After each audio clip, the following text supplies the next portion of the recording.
From Fox 8 Sports, this is the Black and Gold Review Show, sponsored by your Southern Quality Ford dealers, home of the best-selling truck 41 years straight, and the 2018 Nissan Titan, backed by America's best limited truck warranty. Monday, it's time for another Black and Gold Review Show, and you know the regular cast of characters: Saints Hall of Fame running back Deuce McAllister, our Hall of Famer in the making. A few votes shy, but we're going to get him in. Getting there. Sean Bazan, I'm Juan Kincaid. I'm just trying to get on the practice squad somewhere. Practice games are over. Time to play some real football, guys. It's here. I mean, this is what you look forward to as a player. This is what you dream to do as a player. So now it's going out and executing. LSU got us going last night. How about some Saints coming up here this Sunday? So, yes, it's the most wonderful time of the year. Saints trying to exercise some demons in that first game. Let's get you right into the playbook, and we're going to start with the running back reshuffle. There's some guys in there we expected to be there. They bring in Mike Gillislee.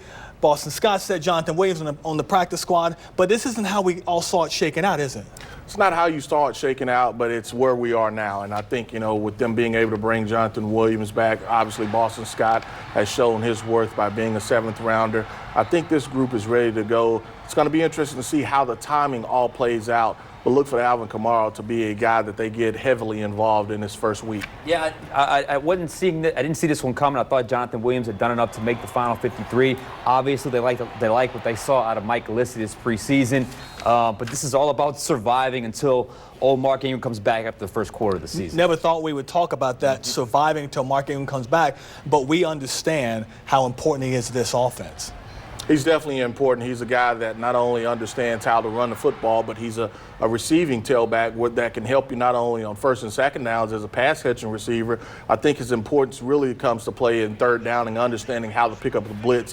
When teams want to pressure Drew Brees, he can pick up the blitz and identify the backer really, really well. So I think that they're going to be itching to get him back. Yeah, you said it, Deuce. I think he's one of the best at picking up the blitz in the entire NFL. And this offense, Deuce, you got to be able to pick up the blitz if you want to be on the field on third down as a running back. Let's get back into the playbook for play number 2. Draft departures. We know half of the team's draft class moving on elsewhere.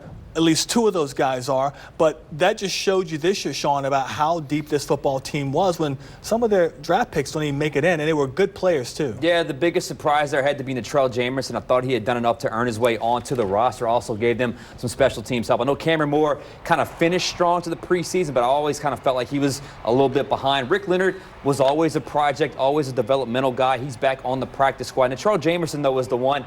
I thought he was good enough to make the Saints roster, and you saw he was snatched up pretty quick. I agree with you, son. When you look at some of the guys that you felt like that they really had a chance, Will Clapp really came on for this team. Obviously we felt Davenport was secure, and then Traquan Smith showed it his worth. The 2 cornerbacks, though, you looked at that room and you knew it was a crowded room. And I think that the experience that your other undrafted rookies that you talk about, Hardy last year, you talk about his development and how he continued to get better. You talked about Arthur Millette getting better. Those guys just were able to hold on and do enough to show that they belonged on his team. It's hard to equal what they did in the draft last year. That was a special class. They knew that. They knew they were not going to have another Grand Slam like they had last year. But the fact that they got players in this new class that still competed well and made the team, and you had some guys go out and other teams are picking them up right away, they didn't have that much drop-off. Well, and you look at the number of picks, so you didn't have the capital like you would normally had, so it would have been hard to acquire those type of players. A lot of pressure goes to Marcus Davenport, but I think he'll be okay and he can handle it. Let's get you back in the playbook for play number 3, and we're talking about the defense. Front 7 fears. One question mark in the preseason. Can they stop the run? Against Tampa Bay, they're going to see plenty of that. A lot of big running teams on the schedule this year. Power O, that's what you have to be able to stop. You have to be able to stop and contain that front 7. So, it'll be interesting to see how they try to contain those guys. Will the linebackers be shuffled? Will they play 5 down? It'll be interesting to see how they handle early down situations. Because I look for teams to try to use play action. And so you're going to put your corners in one-on-one situations. It's going to be a lot of cat and mouse to try to get in second and long situations for this team. If I had to call it, labeled the number 1 concern on this team right now heading into the regular season, it would be the front 7 and the run defense in particular against power offenses. Do they mix up those linebackers? What are they going to do to shore up the run defense? I don't think in the NFL you have to have a dominant run defense. You just can't. You have to be somewhat substantial in this area. So I think right now that is the biggest concern that I have as they head into the regular season. Do you factor in the fact that they didn't game plan for anybody in the preseason? Yeah, I think that there's something to that as well. But I also think, in particular in that Chargers game where the starters played a lot of the time, the point of attack was really an issue right down the middle of the defense. So I would say that's also a concern heading into the season. One guy that you do get back, which I think will help tremendously, is Alex Okafor. With him just having the ability to be a stout run defender, I think it's going to help them tremendously. And so if he can help them on first and second downs, particularly to stop the run, then this can be a different team. Obviously, they can get after pass on third down. I talked about Tampa Bay running the ball. Peyton Barber averaged nearly 6 yards per run on the ground last year. They're going to get plenty of him in week 1. Back into the playbook, play number 4, Belief in Breeze. Listen, he only played half a quarter, maybe a little more than that. Didn't look great, threw an interception.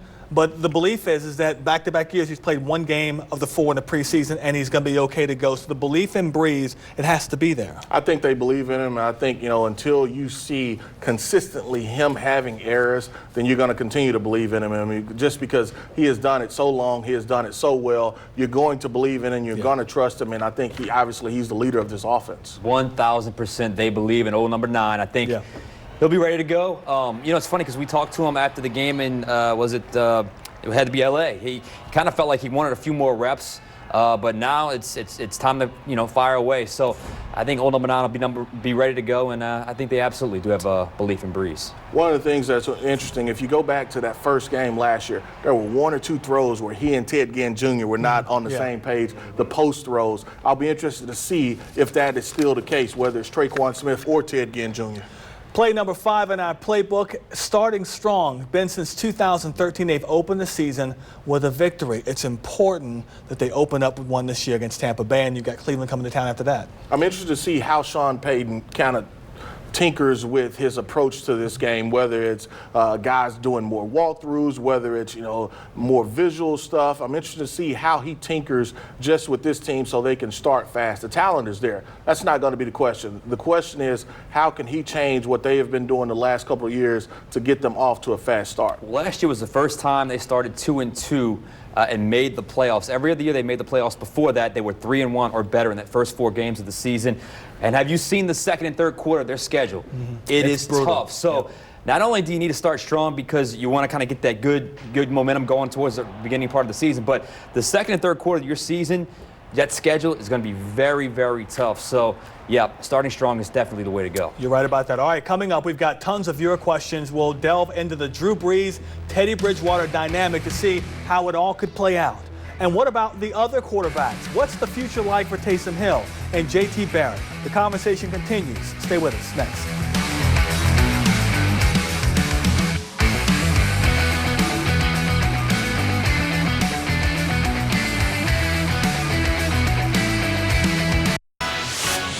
You're watching the Black and Gold Review Show, sponsored by your Southern Quality Ford dealers and the 2018 Nissan Titan.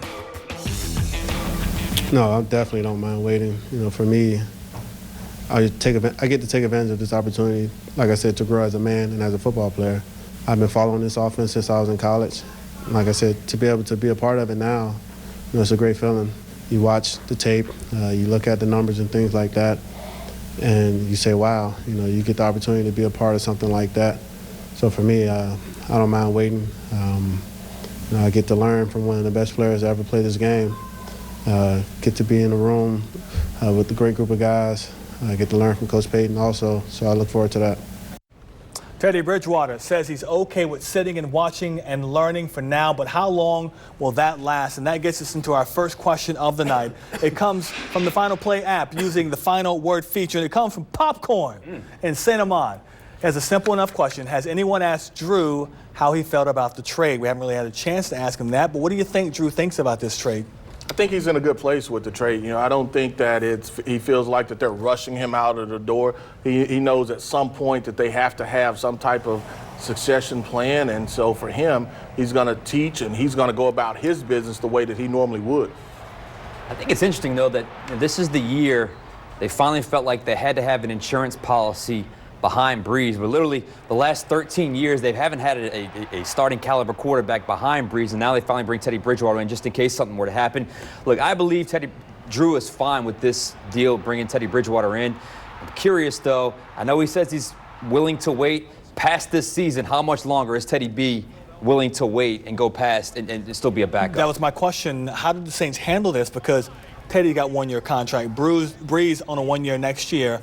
You can't have two high-priced quarterbacks on your roster. So this really is just a fix it if Breeze goes down this year, nothing more. Nothing more, but also it gives them a head start on that situation as well. I mean, you could see them using a transition tag if they really like him, but I mean, it's really getting to know him better over 6 months. What's interesting is normally Drew only practices, I say practice, they give him a veteran day off on Wednesday. He's still involved in doing things, but it's normally, I would be interested to see, will that be Taysom Hill this year, or will that be Bridgewater? You know, I understand maybe the first week is Taysom Hill, but going forward, that may be Bridgewater's day, that Wednesday, as far as preparation is concerned. Look, I just think 2018 you have Teddy Bridgewater as a backup. I'm not convinced in 2019 he sticks around as a backup. That would be 4 straight years without playing football for a starting caliber quarterback. I just think the quarterback needy teams around the league would come crawling with an offer that maybe the Saints or maybe Teddy Bridgewater could not refuse. I know there's a transition tag or even the franchise tag. That's a lot of money to be tied up in the quarterback position. I think Sean Payton handled it pretty well when he said, we got plenty of time. Let's just wait and see. I think that's where they're at right now. All right, let's get to our next question from Chase Rich in Metairie. He has a proposal for the Saints. He says, what is your opinion on the idea of the Saints bringing in Taysom Hill for random 2-point conversions throughout the season and running options, triple options, as you know it's going to be a run, so stop us type plays? Sean, what do you think about that? I like the idea if you can kind of sprinkle it in where it's not every single time. I think Sean Payton is a creative enough offensive coordinator to figure out when the best time to use that is for his offense. But he's a weapon. And he's a bit of an outlier as a player, as I've always said. So you had that kind of dynamic player, and you can utilize it. Why not? I mean, it's not going to be an every down thing, obviously. But, yeah, I'm okay with it at times as long as it's sprinkled in and it kind of keeps everybody in rhythm. Be predictable. I don't want it to be predictable, but I would prefer to him be a H or a halfback and not take Drew out of the game. I mean, because you always want to have the threat of passing the ball. He can come in and just be a decoy, as far as I'm concerned. But, hey, look, Sean will have plays sprinkled in. We saw, what did we see? Zach Line run an option last year. So, I mean, his playbook will be full of trick plays, whether it's 2-point conversion or big play situations. We went cruising down the street in Marrero for our next question. Do you think that J.T. Barrett was granted the opportunity to receive a fair assessment from Cornelius and Marrero? People wanted to see J.T. Barrett a lot, Sean. Yeah, look, Taysom Hill and J.T. Barrett both, man, they have some strong followings. Yes, they really do. You're right. And obviously J.T. had a decorated college career. Look, fair was fair. I thought in practice he didn't get quite as many reps as I thought he would. But I think right now J.T. Barrett's in the perfect spot on the practice squad, getting to learn from Drew Brees and even a Teddy Bridgewater type player. So I think J.T. Barrett, regardless if it was fair or not, is in the right place right now on the practice squad. I thought it was pretty much, this is where the vision for him was going the whole time. I think it was to get him into camp, see if he could handle it. He could handle it and continue the development. I don't think that he's ready for prime time yet. It was always the objective was to see if he could get a redshirt year like he's kind of doing now, and then next spring to see where he develops and goes. I think that, right now he's in a perfect situation. Any chance they were stashing him a little bit in the preseason? No, I don't think so. I think, he did enough to show them. I think the games were a piece of it, but I think, the practice piece was so important as well. Okay, still to come, we go back to the mailbag for a look at rookie defensive end Marcus Davenport. We'll set expectations for him for this season. And it's game week. What to expect from the Tampa Bay Buccaneers, who are going to be without franchise quarterback Jameis Winston. That the conversation keeps going on Tuesdays beginning tomorrow night. Fox 8 Overtime is our newest addition to the Fox Football on Fox 8 lineup. In addition to plenty of Saints talk, we'll bring you the biggest talking points on our local college teams and a check-in on the high school scene as well. Tune in each and every Tuesday night at 10:35. We'll answer your questions and take a look at local and national headlines on Fox 8 Overtime.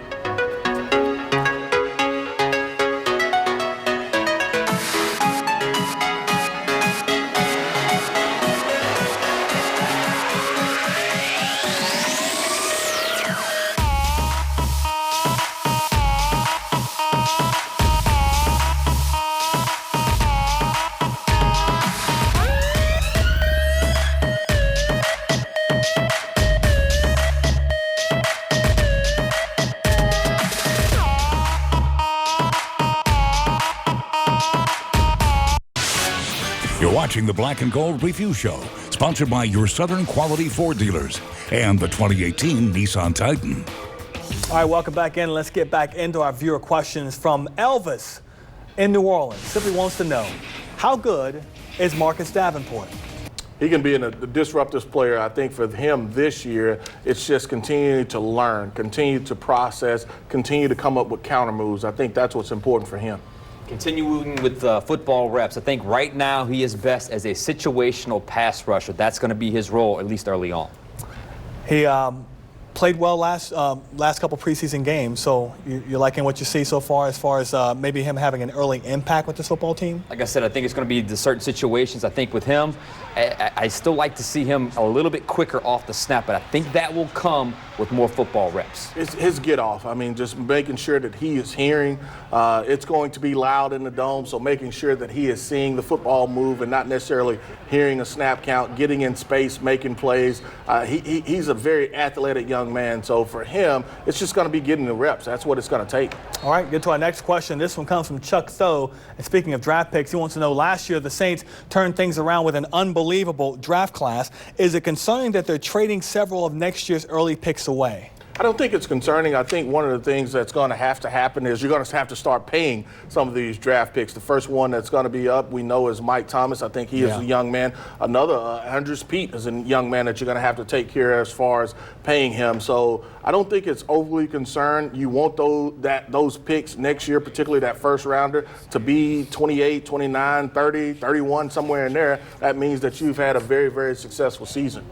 It just kind of reiterates the all-in and their belief, their confidence in this very young core right now. So will they regret it? We'll see next year, but it just goes to show you that this team right now is very confident in the group that they have. Okay, coming up, the 2017 installment of Saints versus Bucks was chippy and saw Tampa surprise the Black and Gold in Week 17.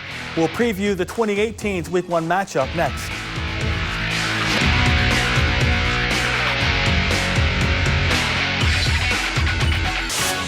You're watching the Black and Gold Review Show, sponsored by your Southern Quality Ford dealers and the 2018 Nissan Titan. Ryan takes the snap, looks, backpedals, throws a wobbly pass into the end zone, and it's going to be intercepted on a tip ball. That was the last time the Saints won a season opener, 2013 against Atlanta. They've got Tampa Bay to start on Sunday. The last time they played the Bucks in the Dome, man, it was a chippy situation. Lattimore, Evans. I mean, it's a typical Tampa Saints game, but there's some heat on each side. Well, I think there's heat, but at the end of the day, the Saints need to come away with a victory. Yeah. And I think for them, they have to keep their composure. They have to keep their focus. You know, you feed off of that home crowd, but you can't get caught up of any of that sideline stuff. That was a cheap shot. I remember even Sean Payton yelling at Dirk Cutter, the head coach for Tampa Bay. But you're right, Deuce. You got to stay out of that. You got to play football. Lattimore, be Lattimore like you were right there. And get a win. So, because I think it's ultra important to start off the season with a win this year. The other side of it, Jameis Winston serving a suspension will not play. Ryan Fitzpatrick gets the start. That would seem to be something that would favor the Saints. Yeah, but I think in small sample sizes, Ryan Fitzpatrick can be an effective quarterback. So while I think he's not nearly as good as Jameis Winston, I do think he's capable of winning games. So you have to take him serious. You have to take him serious. And, you know, the thing is, I think that they're going to be aggressive. I think that, hey, look, you can bring pressure on him. But at the end of the day, they have enough weapons outside. You talk about Jackson, you talk about Evans, Brait. You know, they have enough weapons that they can bother you as a team, so you can't take him lightly.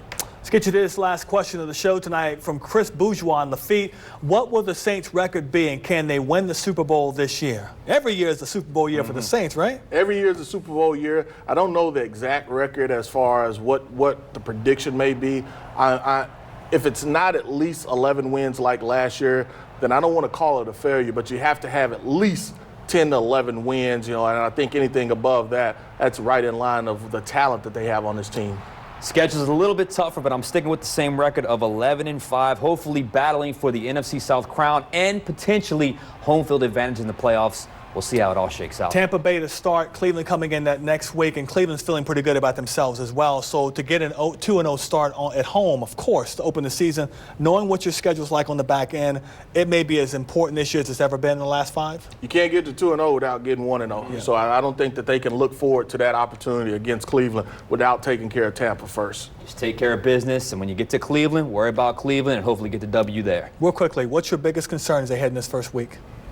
My biggest concern for this team is timing, rhythm and timing. Can they get that rhythm and timing from an offensive standpoint and then stopping the run? Stop the run. That's the biggest worry right now, stopping the run right at the point of attack. Gotcha. And a reminder that the Black and Gold Review Show is only a part of our Football on Fox 8 schedule throughout the season. More Saints talk as well as some college and high school chatter on The Overtime, which debuts tomorrow night at 10:35 and will air every Tuesday night during the season. We've got a full preview of the Bucks on Wednesday night's game plan. Friday is reserved for high school football as we bring you Fox 8 Football Friday with Sean, Chris Hagan, and Garland Gillen. Sunday is the game day routine, Fox 8 Live tailgate at 10 a.m.